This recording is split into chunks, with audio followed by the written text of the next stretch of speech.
everybody. The products we deal with are a bit different from most of the products which you see here. Our leading products are measured in tons, okay? Not on a disc. Okay, but this sector, of which there is very little exposure, actually offers a lot of opportunities anywhere in the world, in Lebanon and anywhere in the world, okay? For startups, small businesses, and medium-sized businesses. So hopefully in this presentation, you'll be exposed to this sector, to the opportunities in it, and some hints about it. If anybody wants to ask a question at any time, please stop me and ask your question, okay? Okay, when we say machinery and automation, what machines are we talking about? A car is a machine, a motorcycle is a machine, a blow dryer is a machine. A lot of machines around us. This sector, what does it refer to? Does a car fit in this category? You want to make a startup hitting off with a car? It is? Okay, good point. When we say the machinery and automation sector, especially the machinery sector, we're talking about the content of the product. The engineering for developing a new car, can cost anywhere 1 billion up to 6 billion, okay? But it is amortized over sales of possibly 10 million cars, okay? So the engineering content in a car, although in absolute value it is great, but the relative content is perhaps 10% or 5% of the value of the car. The bulk is in materials and in manufacturing and in sales. So we are talking here about products in which the engineering and design content is the main issue. So typically these things, if you want, one is to look at the value added. So the main component is engineering or design value added. The second component, if you wish, the second category you can categorize is the number of replicates. So these can have a max of around 1,000, and it might, a lot of cases, you'll have just one-off, when you're developing a special product for an industry or one-off, okay? So this happens.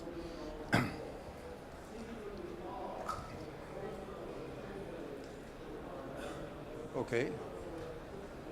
Now, a blow dryer, this is a typical example.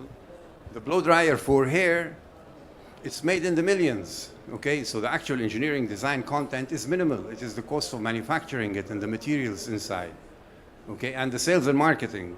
Take a product such as soft drink. The sales and marketing content is more than even the materials or any other content, okay? A blow dryer, a blow dryer, a consumer blow dryer sold in the millions doesn't fit in this category, but if you make a dryer, let's say industrial dryer for textile knitwear, that falls under this category, and actually that was the first machine which I developed, okay? So the main market is industry for machinery, special machinery, but not only industry, okay? And automation systems you can do for industry, but you can do a lot of other applications of automation, okay? So the scope or the variety of businesses that can be done are really, really immense, okay? And this is the beauty of it. Why? Because usually this kind of work is work that involves tailoring for a particular client or an industry. Like people have preferences, they like things. So in industry, there's always demand for special things. We will see some of them during the presentation. So in any industry around you, big industry, you will find some opportunities of things they need to be done. For example, I throw one. There used to be a steel mill in Lebanon. معمل حديد عمشيت. Okay, and he had because of the highly competitive nature of rebar steel, the margins were very low, and the energy costs in Lebanon, fuel oil is high. So he had to try and optimize, reduce the consumption per ton. Okay, so we did an automation system for his reheat furnace, but this was a one-off job. Okay, and made specifically for this client and for this furnace which he had. Okay, so universities also offer a lot of opportunities. Of course, universities which do research, because professors, they're doing a research, they want a certain setup, etc. You come in and you can develop the exact thing that the guy wants, the instrumentation, the data acquisition system, the software, okay, to get his reports. His job is to do the research. Your job is to do the system that does. So this is for university, for doing cyclic testing on beams, whether concrete beams or steel beams. This is for earthquake research, also universities, so we have a lot of opportunities there. And these things are not cheap things, you know, there's a good value added, good business in them. And this is a factory automation. We'll talk about it later, please. Okay, how to succeed, you know, you can say a lot of things. I think the two most important things are innovation, and the second is long-term thinking. Okay, when you deliver a product, make sure there is something new in your product. Okay, so there can be a list of 100 things which you have to do to succeed. But the key in this business, I would say two. One, long-term thinking. This applies to everything. And the first one is innovation. And we'll see some examples of that. Okay, here, for example, this is one of our products which won an innovation award in Shanghai. Please. I'll talk about it, why we got that award. This is very nice when you get started, okay? And even later on when you are in the business, it is important to think before introducing a new product. Okay, if somebody comes and an industry tells you, okay, I would like to do this, there is, of course, the issue. Can you do it or not? Can you do it well or not? If you cannot do it well, don't even propose, okay? But let's say you can do it. Is the price feasible? If you do this development, and there's a lot of engineering work involved, is this job going to pay for it? If not, what's the potential that you will sell of this thing? Because there are one-offs. For example, we did the steel mill.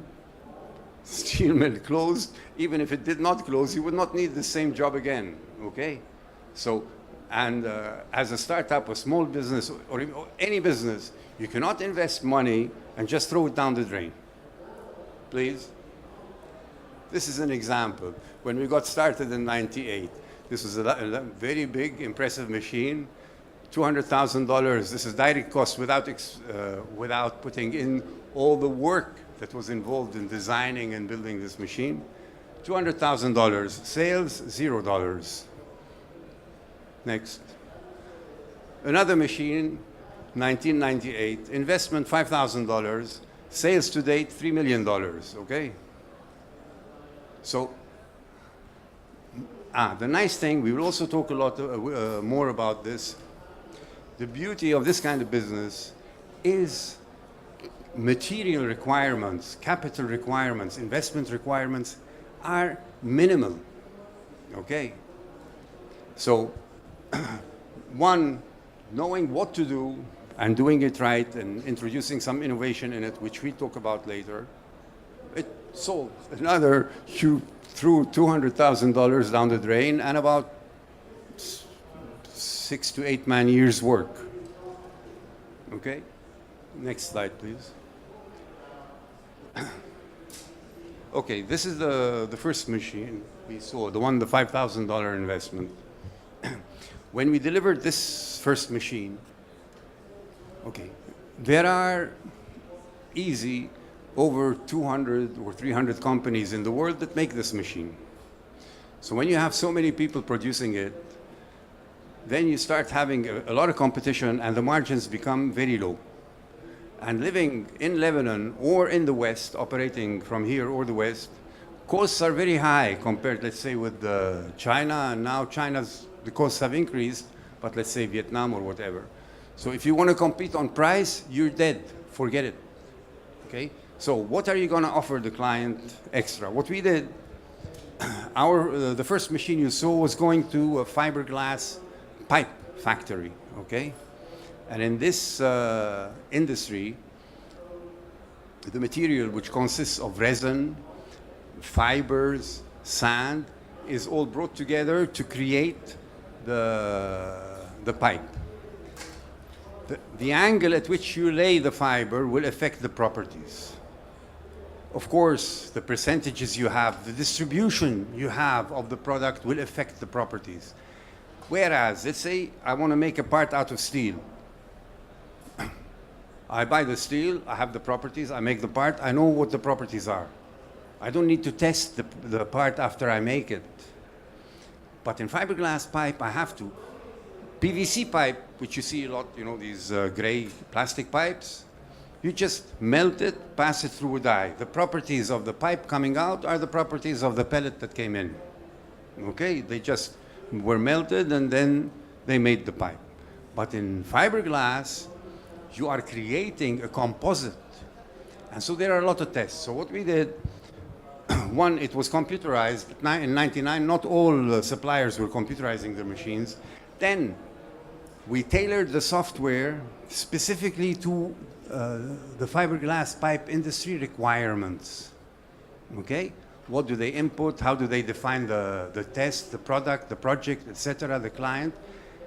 And also we included in the database the possibility to enter test results from other machines and put it all on the database, which facilitated greatly, one, generating the reports, quality reports for the product to the consultants, and for managing the quality department.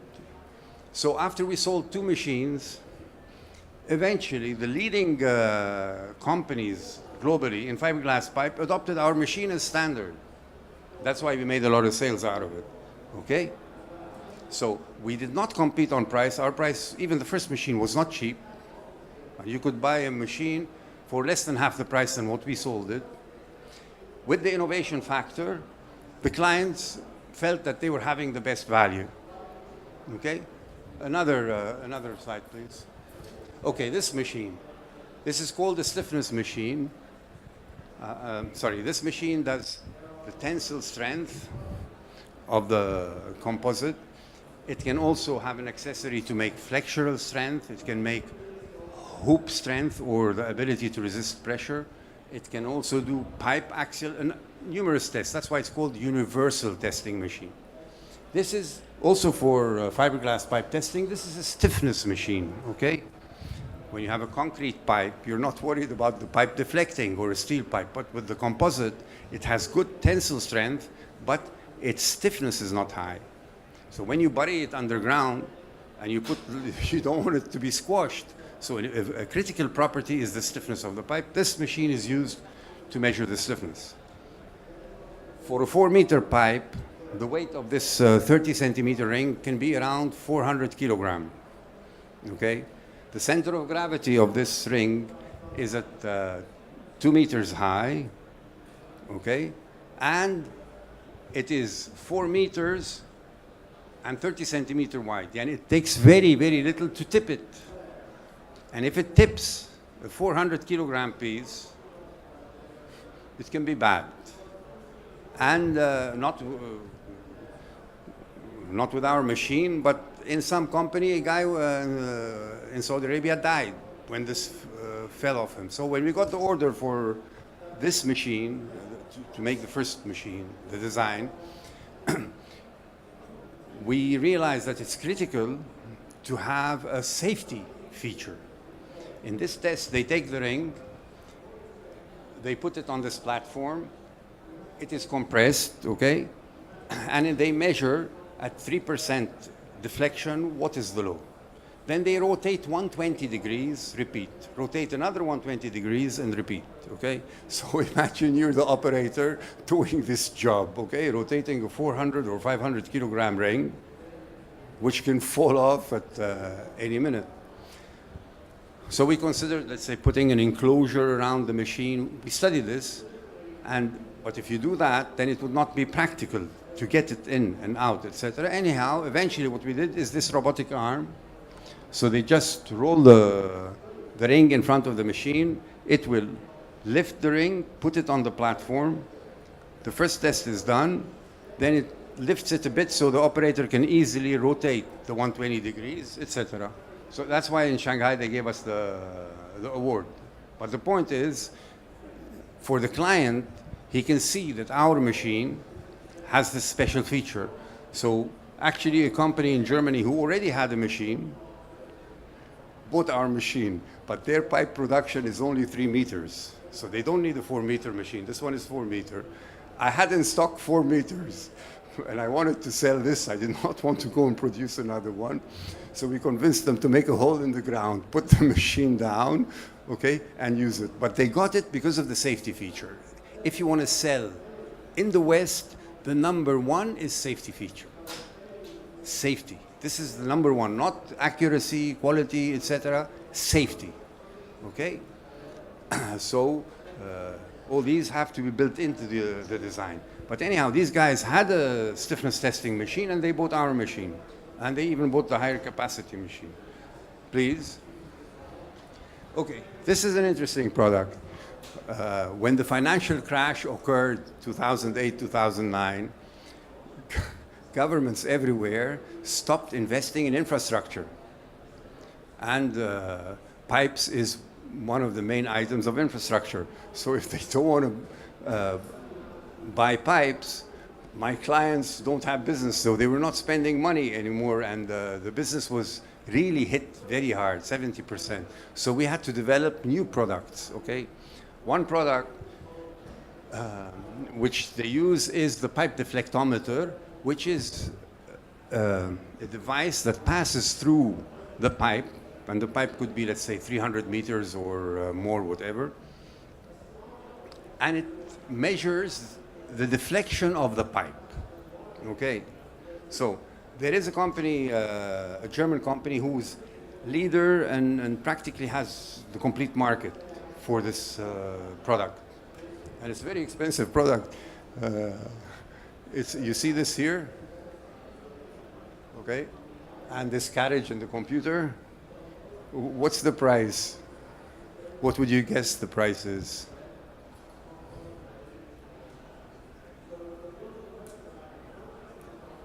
There is a device about this size, about 20 centimeters by about 50 centimeters, which goes inside the pipe. And then there is a computer here, which measures, and a cable. This package, what's the price? Guess? 10,000 here. Higher bidder? This thing costs about $100,000. Okay? So that's what I'm saying. Opportunity. There is opportunity, okay? Now, what we could have done is duplicate the competitor, okay? And it's not bad. You don't have to rediscover the wheel. Whenever you design a machine, if the machine exists already, you do research about what exists on the market. Like you do a literature research before you go start doing your research, okay? Otherwise, you're totally stupid, huh? But if we do that, then what are we selling? We're selling that our product is lower cost, correct? The guy's the leader, and he's established, okay? So you want to enter the market, you're competing on cost.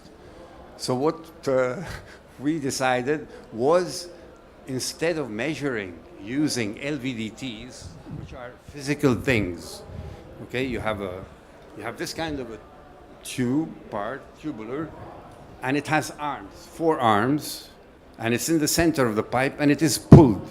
And when these arms deflect, you measure how much the deflection is, okay?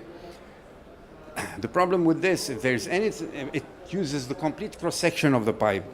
So if there's any obstacle or anything, the arm is bent or damaged, etc., and the repair is pretty expensive. So clients who have it are complaining about this. And the technology involved, linear variable displacement transducer, is a relatively old technology, nothing exciting about it. So we said we will use laser measurement technology. And we realized why our competitor doesn't, okay? Because we discovered a lot of problems. For example, one of the problems is the measurement is affected by heat, by the temperature. And let's say when you are in the desert, the temperature can be 40 degrees, 45, can reach 50 degrees sometimes. And so your reading is totally off.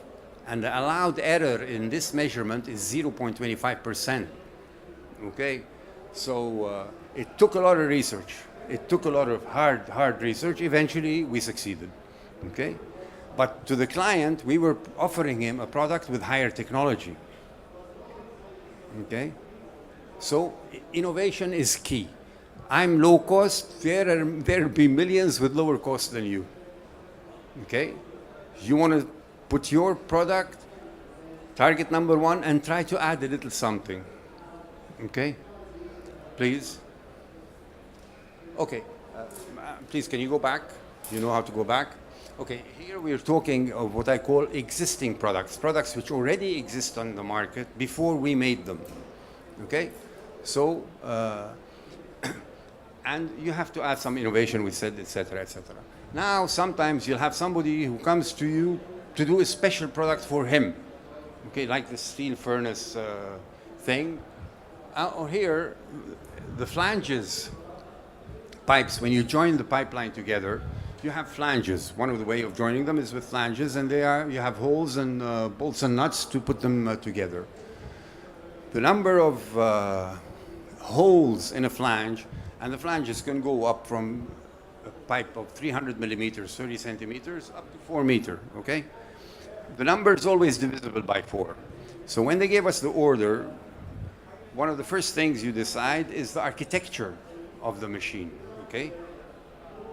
Like when a building, you decide the architecture, then you start making the design and the calculations of strength and the control system and all this stuff. And so we said 4, then if the problem with this is that the productivity of the existing process was very slow. They used something called a radial arm drill, okay? And the productivity is very low.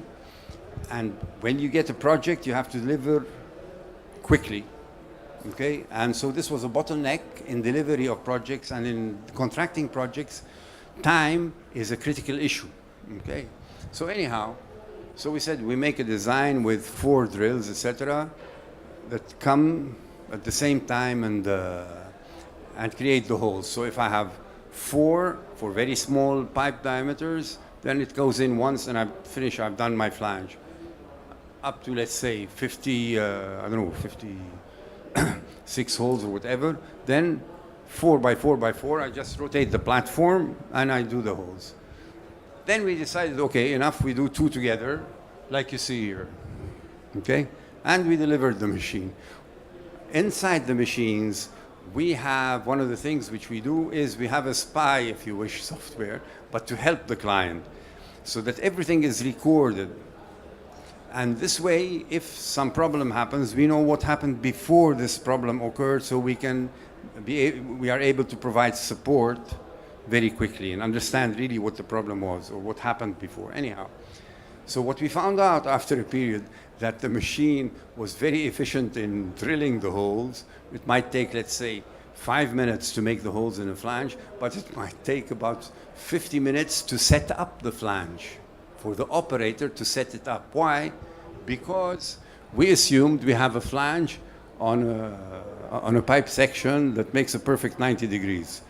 Actually, it never comes because this surface at the bottom is not perfectly parallel to the flange, nor so if you have even a 1 degree, the holes will come out of tolerance. So the guys were spending most of the time setting up the pipe. So what we did, we made it just one drill, but we added a nice feature, which is a position sensor that can detect the position to an accuracy of 0.01 millimeter. So what, before he starts, he just puts the pipe wherever he wants, okay? He doesn't have to adjust it, he just puts it, okay?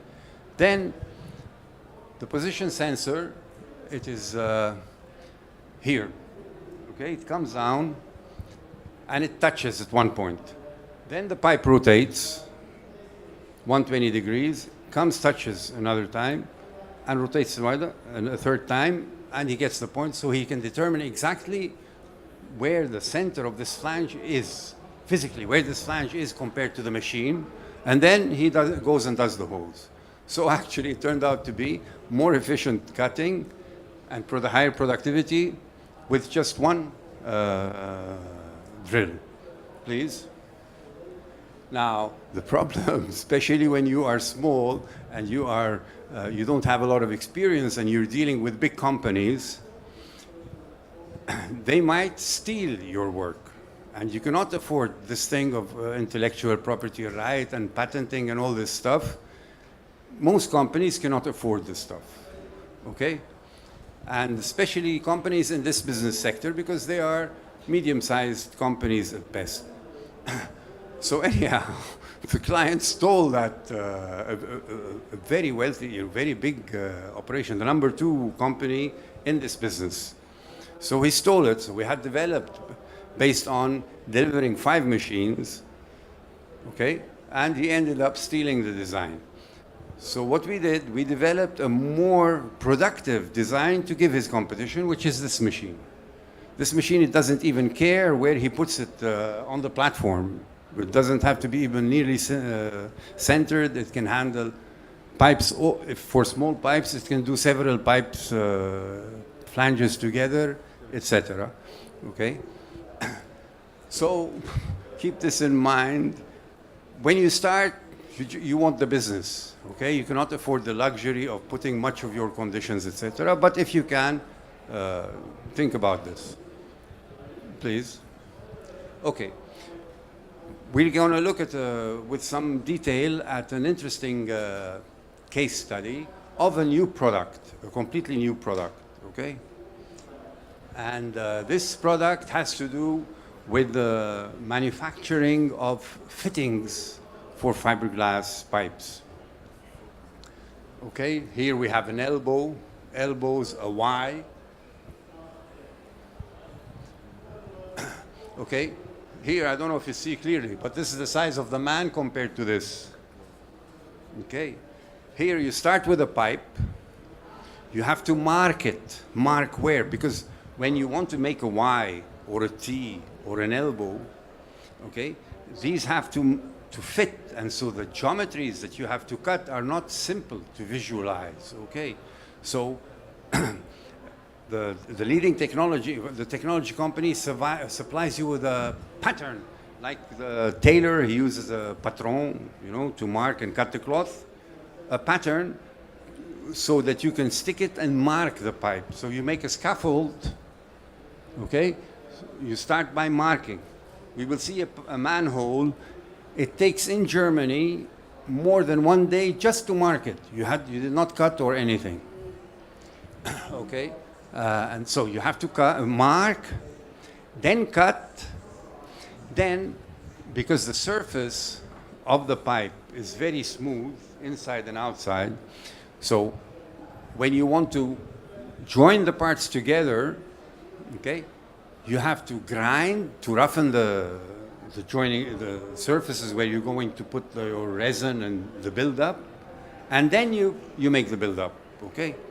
So you have marking, cutting, grinding, and then the layup. The layup also is the same thing, fiberglass and resin, etc. Okay. Please.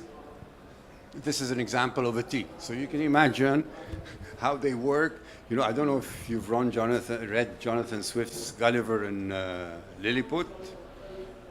This generation doesn't read, I think. Anyhow, with this tea, it reminds me of Gulliver when he was in the land of the very small midgets when they tied him. Okay? So the picture, you have this big man and tied, which is like this fitting. You have little men working to create this thing, okay? The labor involved is incredible. Most of the labor in a fiberglass pipe factory is in the fittings department, okay? This is a T. This fitting is called a T. Okay, thank you. Okay, now the problems. When you cut or grind fiberglass, you have fine silica, glass is silica, okay? Fiberglass, fibers of glass, you have silica powder, okay? This will cause a disease called silicosis, and in many cases can lead to lung cancer, okay? So in Germany, for example, the first time I went to this department, it's like they are from outer space. They are wearing like all gas masks, etc. Okay? But if you go to other parts in the world, they just have, please, can you go back a picture or two? They just have this little white thing that doesn't offer any protection. Okay? So this is really bad. Please, can you go back? Back. Here, you see them? It gives you psychological protection. I don't think it gives you more. So anyhow, forward. Okay, the second thing, it is costly. Okay, very costly because it is very labor intensive. Even with the slave labor, which they get in many parts in the world, it's still expensive. And then physically demanding. When you are in rich countries, you don't find many young people willing to do physical work. Lebanon is a good example, okay? And Europe is even worse, okay? So, please. Okay, so the leading technology as fiberglass pipe technology in the world came to us.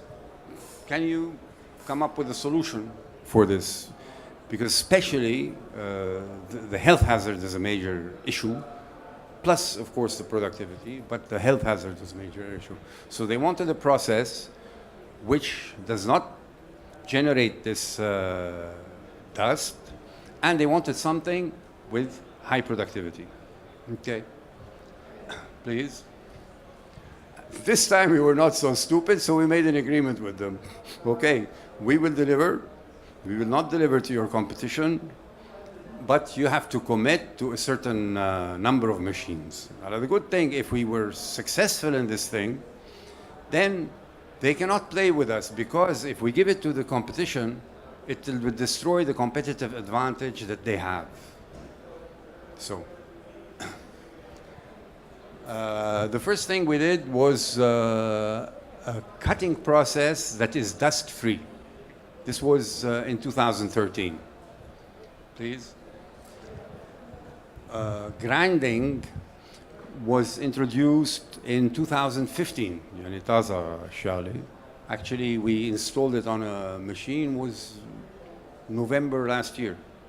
What exactly 1 year. Okay, the complex shapes which you have that the manual labor can do, and of course you cannot do them perfectly, but he can do, require the 7-axis CNC in order to model the mating surfaces. Okay, when you have these complex geometries,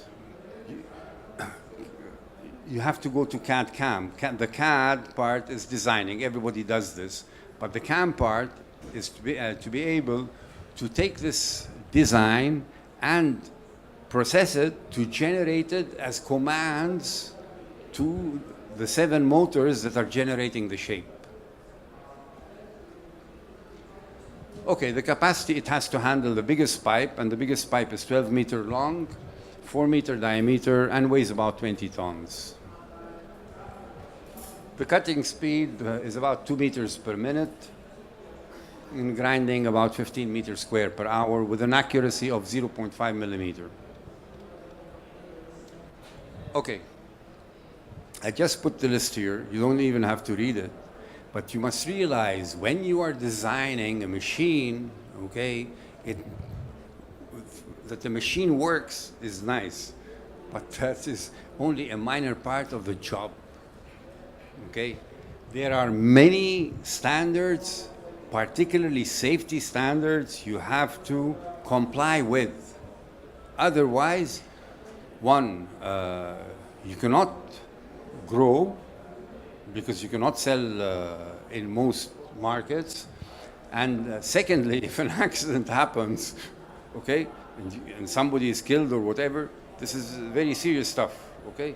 So it's not something you can just jump and start doing it with your first project. And we will get back to this, okay? Please. This is the machine. Here with the 4-meter pipe. Here, just see a bit of the detail. This is the actual machine. That's the rendering from the design.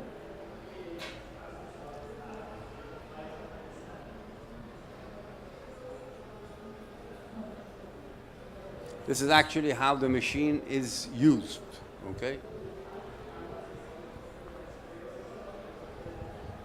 You start with a CAD design. Could be SolidWorks, could be mechanical desktop, could be Inventor, whatever. You make the design. In this case, we're talking about a fitting, T-fitting. Okay? So this part is very common.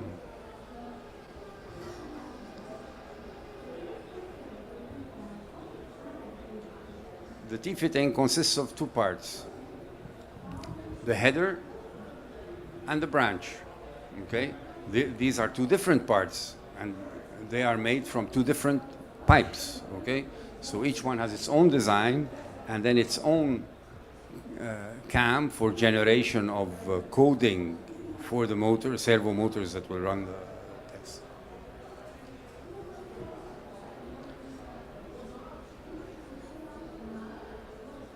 Okay, so now he's made the design of the part he wants to cut. The two parts, actually, that he wants to cut. Here comes the cam. The cam imports the design file that you made, okay? And the pipe has three surfaces. So if you're going to cut, you're either going to cut here, here, or here, okay, correct? So by bringing the arrow and just pointing here, it tells him that this is the line I want to cut. And by pointing from inside the arrow, you can approach the line from inside or from outside. This tells also how the cutting is to take place, from the top of the pipe or internally. Okay?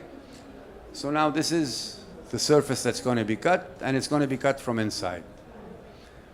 We do a simulation just to make sure that it's, okay, that's what we want.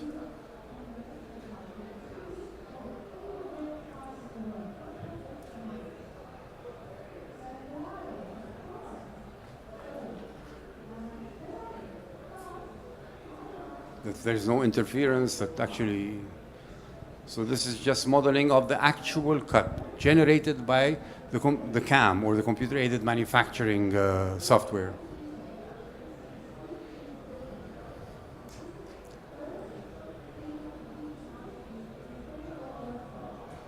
After the simulation, it's okay, then you generate the actual commands that will go to the motors while the part is being cut or processed. This is it. This is what's called the G code.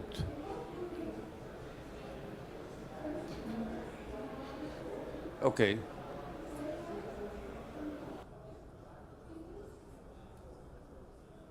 This is actual cutting.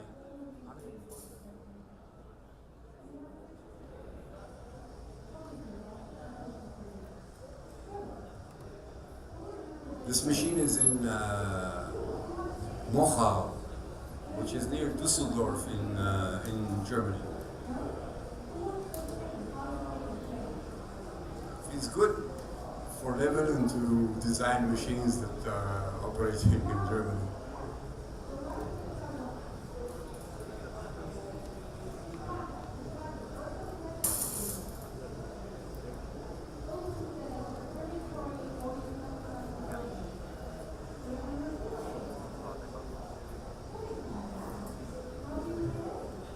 Just seeing the cutting actually and the machine. Let's go to the last one. And this is the grinding that was introduced last year.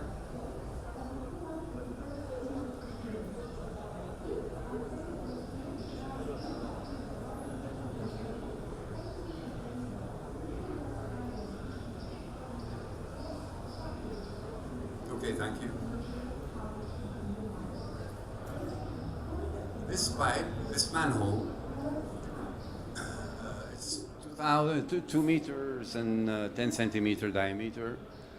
It used to take more than 1 day just to mark the lines that will be cut. More than 1 day. With cutting, it took a little under 3 days. It was done, this one was done actually in 1 hour and 10 minutes. I just put one, not to confuse the numbers. You know. Yeah. Okay. Well, the factory was so excited. There was an article in a German newspaper about this machine when it was installed. This is May 2016. I don't know what you can see it anyhow. Okay, I highlighted some of the statements which the factory had told them, and they are translated in the. Let's go back. No, back. Presentation. Okay. 3-year payback for the 635,000 euro investment. The machine will recover the investment that they made within 3 years, which is excellent when you think what banks are giving in terms of interest in Europe. What? Sorry, they're giving -2, -3. I don't know how much minus they are, but this guy's having a rate of return which is around 33%. These are their statements, the statements of the general manager of the company. Faster and cleaner than previously possible. A part that required 8 hours is now possible in 1. They had a problem in recruiting people for this department, the fittings department. But now the fittings department is a high-tech department, not laboring, wearing these chemical protection masks and all this stuff, okay?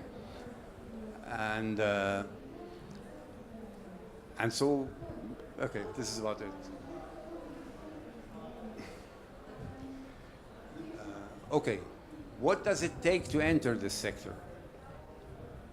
As you saw, capital is not the case because the $200,000 investment had 0 sales, okay? Whereas a $5,000 investment, okay, it was able to generate $3 million. So it does not need much in terms of capital investment. Okay, so the barriers for startup are small. Also, you do not need any factory. This machine can be anywhere between 13 and around, say, 13 tons, okay? But we do not have a factory, we do not have a machine shop, we don't even have a paint shop, okay? We subcontract the steel machining, welding, heat treatment, whatever, and the painting, we subcontract. We used to subcontract in Aleppo, in Italy, France, Bulgaria, a lot, and the last few years in China, okay? These machines, the body was made in China. The control system is made in our company in Germany, but the body is made there. So you don't need to have any facilities for manufacturing. Today, you don't need this. because very easily you can subcontract work. Okay, of course, you have to be present, or you have to have an engineer present to make sure that you have the quality clear, okay? But you don't need the initial investment for facilities or factory or labor or etc. And you don't have much overhead. So the main inputs are your knowledge, okay? Knowledge, yours, okay? And the opportunities, as I said, are great. Any factory can use, and you can come up with ideas. I don't like to say infinite, but I can say ideas. When we started the business, I did not even know there was something called a pipe made out of fiberglass. I had heard of concrete pipes, steel pipes, PVC pipes. I did not know that fiberglass pipes existed. Okay, so there are the opportunities are there wherever you are. Okay, and this is how we started in 1998 in a bedroom in my parents' apartment. Here, 4 engineers doing design. This guy actually was assembling the machine in the bedroom. This machine was assembled, and we exported from this bedroom. I would guess, now I'm guessing, but around $500,000 exports from the bedroom. Funny, and so you don't have to rent space or whatever. You can get started practically with zero. Okay? How to grow? Of course, when you start, you cannot say, I want to fly to the stars at once, okay? So you start with small projects, small automation systems, small things. This is one of the small jobs which we did when we started. This is nothing, just a measurement system for compression testing machine at Sibleen Cement Factory. Then you can grow to complex things, okay?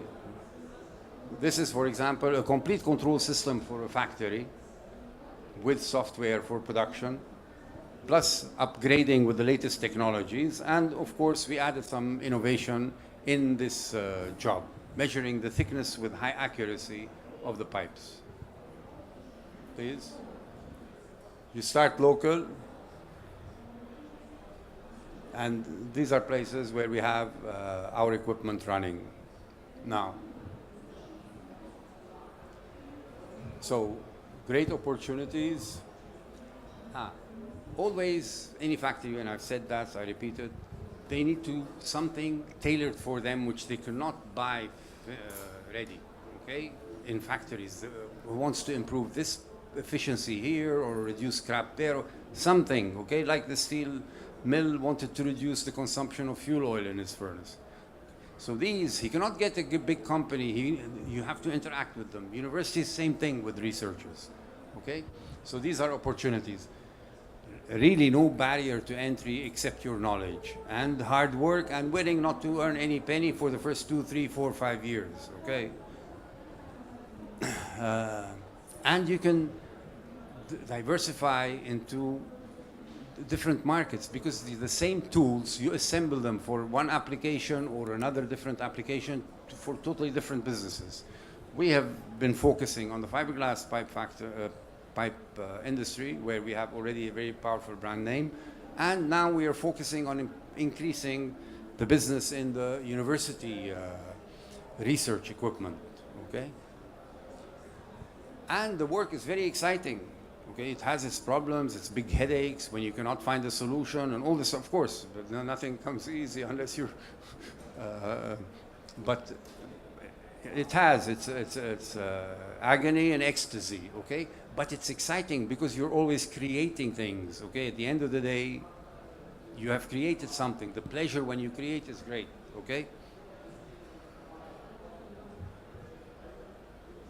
Writing too is also exciting. Any questions? Understand anything?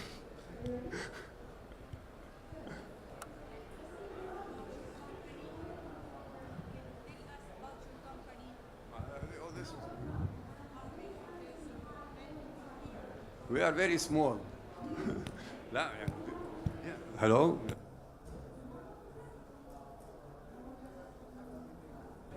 Once I was at a client, this leading technology, fiberglass pipe technology supplier, and I had a presentation, and then the guy asked me, how big is your company? I told him, guess. He said, I'm sure you are over 50. I told him, no, we are 7. He said, how 7? You cannot be 7. I told him, yeah, we are 7. And now we're a little bit bigger. At the time, we were 7. Of course, yeah, we subcontract.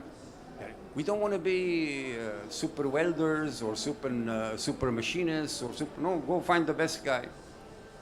Let them do a good work. It will cost you a bit more. But when the business is down, you don't have all this labor to pay for. You don't have facilities to invest in. You don't have always to upgrade into new machinery that does good machining. Okay? You cut greatly, or you eliminate your overheads. Imagine you have a factory with all these machines, and the machines have to be renewed, let's say, every 5 or 6 years. And you have workers, but your business is erratic. You're not doing mass production. So you make a profit, and then your profit all disappears, and you're bankrupt. Yeah, of course. Your investment is, you want to keep your overheads very, very low. Okay, so yes, when you have a job, you factor in the subcontracting cost. But when you don't have a job, no money is coming out of your pocket except for this key design team which you have, which is the company. That's why it's really called an engineering company. We make big machines, etc. Sorry, yeah. No, never, ever. No, never, never. Because you cannot. Here, I go. I subcontract at a factory which has very expensive, multi-million-dollar machine tools for high accuracy. Okay, in big parts. If I'm going to get, you understand? No. There's no point. No. Everybody أعطيه الخبز شو الخباز خبزتك للخباز معك يعني you do what you do well and give the other actually what we do is we take the high value added part of the job and we focus on this because we are living in a high cost country. And our costs between Lebanon and Europe are not so different, huh? But, so, any other question, guys? Sorry. Pardon? Yeah, we have an office in Sin El Fil, Harshtabit, and we have an office in Germany. Total now we are about 12. The engineers, all Lebanese. Most Lebanese, okay? Sometimes we use non-Lebanese, but rarely. Design, mechanical design, control systems, software, measurement systems, basically mechanical, electrical, and mechatronics.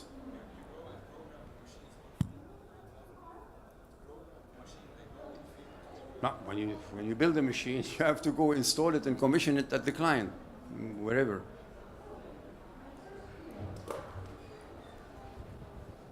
Thank you, guys.